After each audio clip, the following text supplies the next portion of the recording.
Hello, and welcome to the Whole House Podcast, where we promise to bring you home, health, and family all in one place. We're a blog team trying our hand at podcasting, and we like to compare our different purposes and giftings and strengths to the rooms in a house. Together, we make up the whole house. So grab a cup of coffee and join our overly caffeinated team here for the Whole House Podcast. Hi, we're doing a coffee break here today on the Whole House Podcast. And we're going to talk just for a few minutes about nurturing your child when it doesn't come naturally. Because often we have this myth that we believe that nurturing your child means that you're always going to be pleasant and sweet and feel like being that way. And that's not the case. So I'm going to let these other ladies pitch in a little bit before I keep going. Well, this is Carly.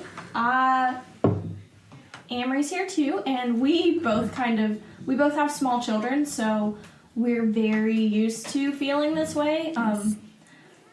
And we're not scared to admit that sometimes we don't want to take care of someone before ourselves. And we talked a little bit earlier about how we never realize until we have kids how really selfish we are. Yes. How much we really do desire to serve ourselves before others, even when, like, just the mark of my life, I want it to be to serve others. And so it is hard to be faced with that, like, very real part of being a human where you're selfish. Yeah, and I think that we often have this ideal of serving others as long as it's in the parameters that we want it to be in. At the time we, go volunteer at the outreach from 7 to 9, and then it's very controlled. But as we said earlier today, because we had a live The Whole House coffee hour with a bunch of other women and children here, and we talked about this to kind of get this feed going. If you want to learn how to be unselfish, just have children. Yes. Yes. Because going back to what Kathleen said just a few minutes ago, if you have this ideal in your head of you're going to be happy and smiling, and it's portrayed in a lot of different media forms and stuff like that, especially TV, when you're watching a show and, like, the kids wake up and the mom's already awake and is dressed and has her makeup on. And I've just been going through this period where my 3-year-old is waking up. Like, obviously my littler ones are waking up all night long, but my 3-year-old is waking up before I'm even mentally ready to be awake for the day, and she's insisting that I, get up and get her breakfast and things like that. And it's a battle within, myself to just either lay there and just let her go and do whatever, or to get up and be purposeful and make our morning better by getting her breakfast and talking to her because she wakes up with such energy. And I just want to be that selfish mom and lay in bed and let her go and sit and watch TV. So here's something, I do get to sleep a little bit in the morning. My husband gets up 2 hours before I do. And he usually gets up with Judah, who is 2. And he's fallen into the trap of, just turning the TV on for Judah. And so now I'm having to, redirect Judah away from the TV. Yes. 17 times a day. Yes. And it's getting really difficult. So you're going through a retraining. Yeah, I'm retraining because we fell into the trap of being lazy and just turning on the TV. It's hard, it's hard not to just know that TV is right there, and they could just sit there and watch what they wanted to watch for a half an hour, and you'd have this time to yourself.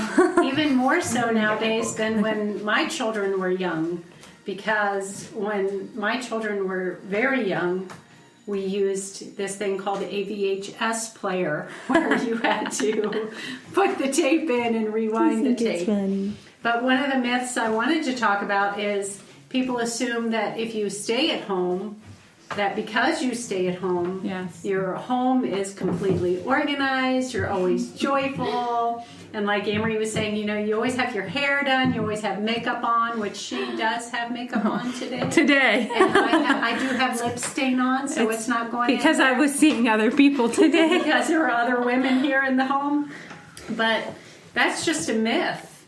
And the idea that we don't get frustrated in our jobs just doesn't make sense, because if you talk to any woman who has a full-time job, does she get frustrated at work? Of course. Do things go wrong at work? Of course. Does she feel overwhelmed and frustrated with her job sometimes? Of course. So why do we think that we shouldn't get Yes. frustrated as mothers? It just doesn't make any sense. Right. It doesn't.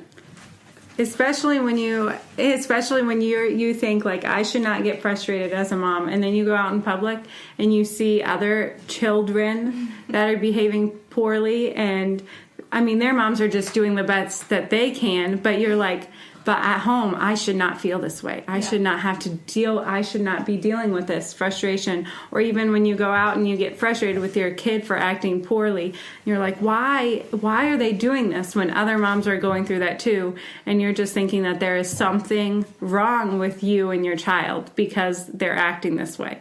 When if you stop and look around at all of the moms that are making, you're looking at them and you're like, their children should be better behaved, but you're just going through the same thing that they are. Well, and we all just tend to share the best parts of ourselves Yes. on social media. So, like, we're seeing the best moments of everybody else's day, and we're comparing our normal day Yes. to their best moment. So, yeah, it's Right. just not fair to us. There's, like I had said earlier, like there are 5 minutes of children getting along and have a cup of coffee in your hand and everything's going right for that 5 minutes. You take a photo and you post it on social media, and and other women are looking at that thinking, Yeah.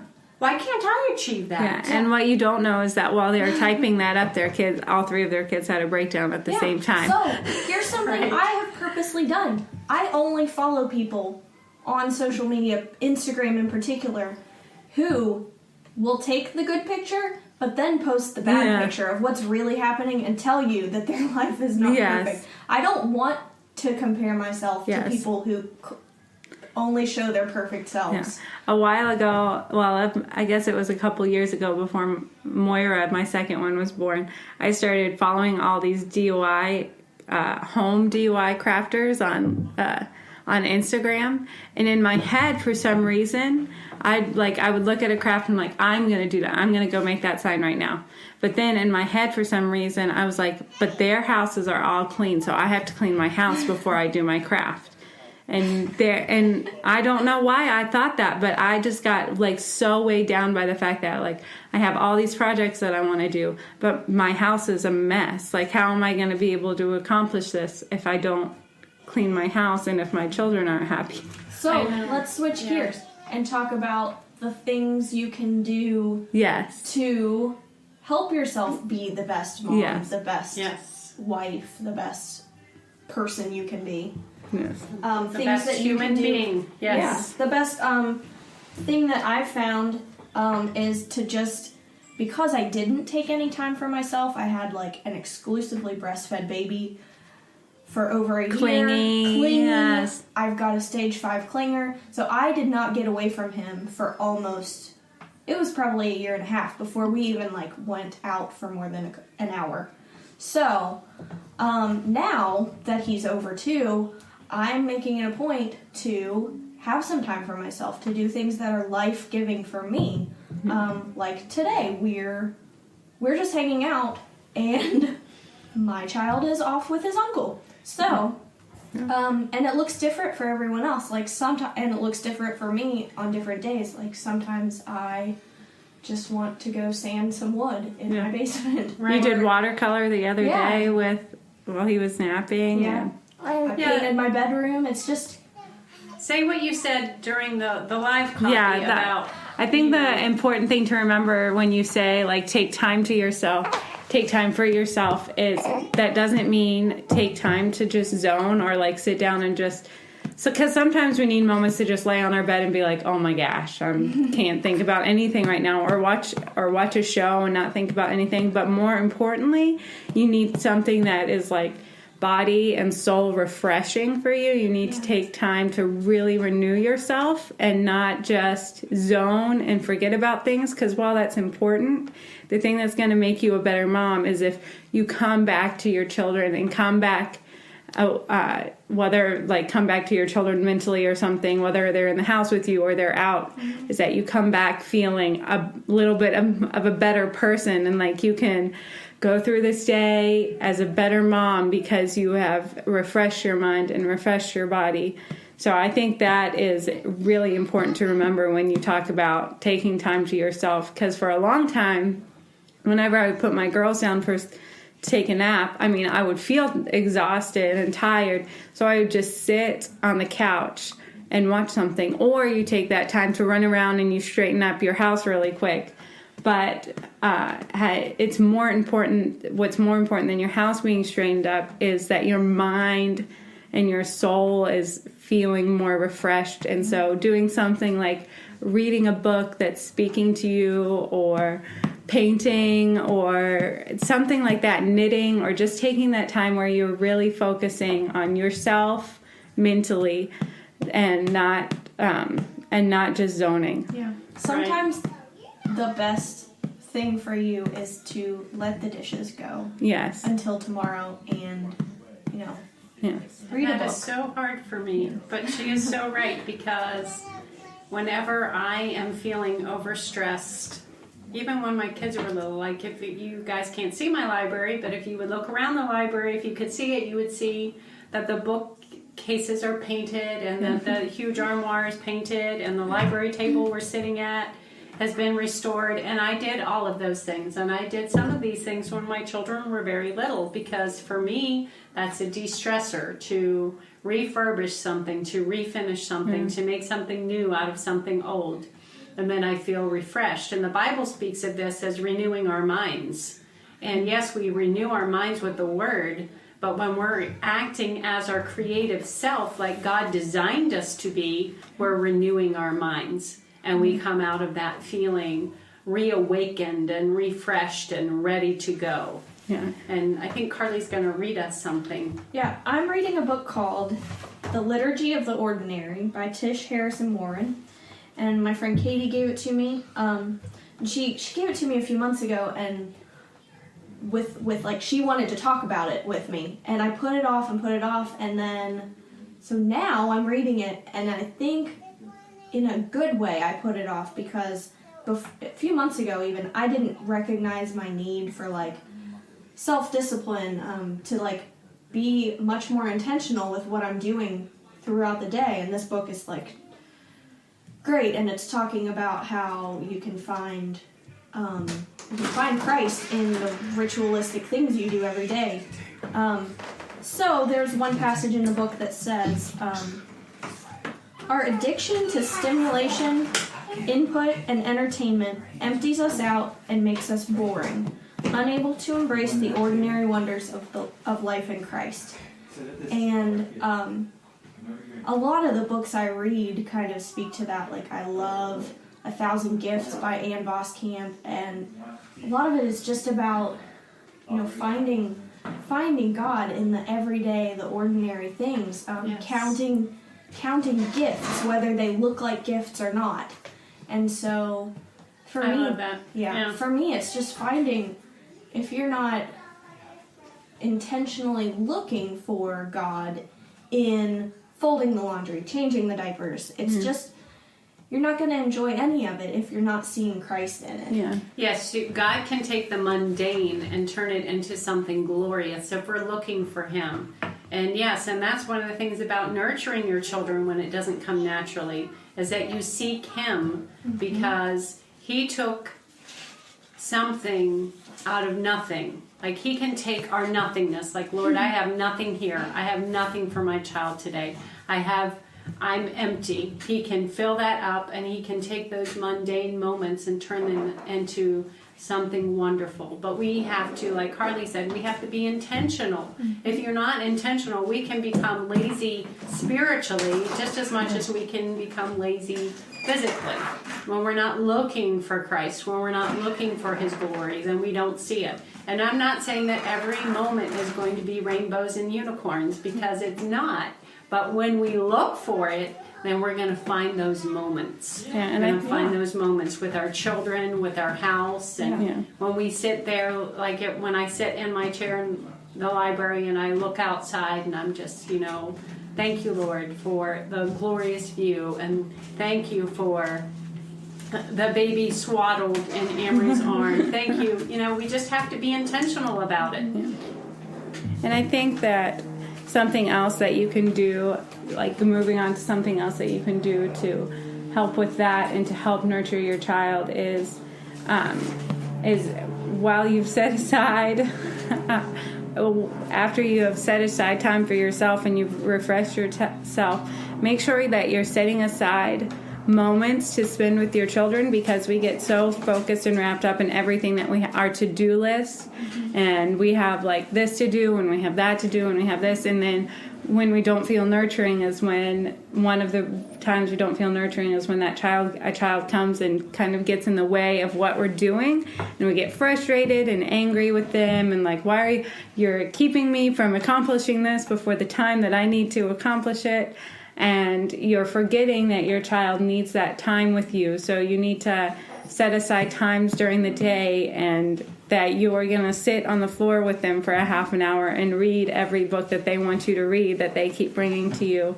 Or listen to, my toddler is like a chatty Cathy. She doesn't stop. She never stops. And she always is telling me something. And I get so frustrated, and I find myself telling her all day long, shh, be quiet, let me think, shh, be quiet. Processing here. Yes. Processing. Just this morning, I had to tell Judah, no, you get off the couch. I need to drink my coffee before you get on the couch. I just needed and he wouldn't give it to me. I even left the couch, went to the individual chair, and he still laid on my legs.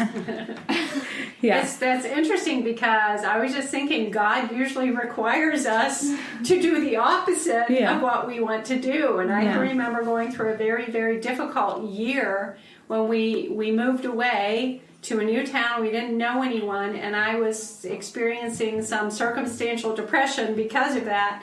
And God told me, you need to, first of all, hug each one of your children every day. Be intentional about it, because I didn't want to. And second of all, you need to do something fun with each child every day. And that's 7 children. So multiply that there in your mind. If you do the math from, what is it, White Christmas? Yes. You have to have 9 kids. You spend 5 minutes with them every day. That's 45 minutes all myself. 45 minutes every day. Well, and the time was a lot more than that, because 5 minutes is not enough. And no. I'm telling you, that was one of the hardest things for me to do during that year. It was really dying to myself so much to say, I'm going to intentionally do something fun with each child. Mm-hmm. But I can see the seeds of that now, because we often refer to that year as, what do we call that year, Amory? It's like I don't know if we've ever really coined a term, but it's just the year that we all grew really close. The only thing we had was each other. Exactly. So everything that we did everything together, and every night was like a family game night, just because we didn't know anybody. There was nothing to do, so we ended up spending time. We got kicked out of 2 homeschool groups, yes. But that's a whole other story. Yes. God isolated us for a reason. Yes. Yes, he did. We couldn't find a church to go to.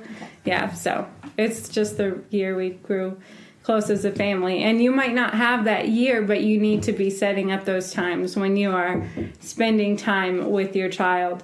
Whether you can manage it individually or as a group, or as with your child group, your children in a group, I can't speak, you need to be setting aside time where your focus is only on them, and that will help you nurture them, because you can't it's hard to be nurturing when you're focusing on something else. So make sure that you're setting aside time only for them. Here's something cool to think of. What if, so you could go, 20 years, raise your children, and look back and have to look really hard to find the good moments, or you could be counting the good moments as they happen. Yeah. And then they're not so easy to forget if you're naming, if you're conscious of them. Yeah. And here's the lesson in the year of living in a new town was, it wasn't, the lesson was move to a new town and be isolated. The lesson was, God is going to require you to choose intentionally to nurture your children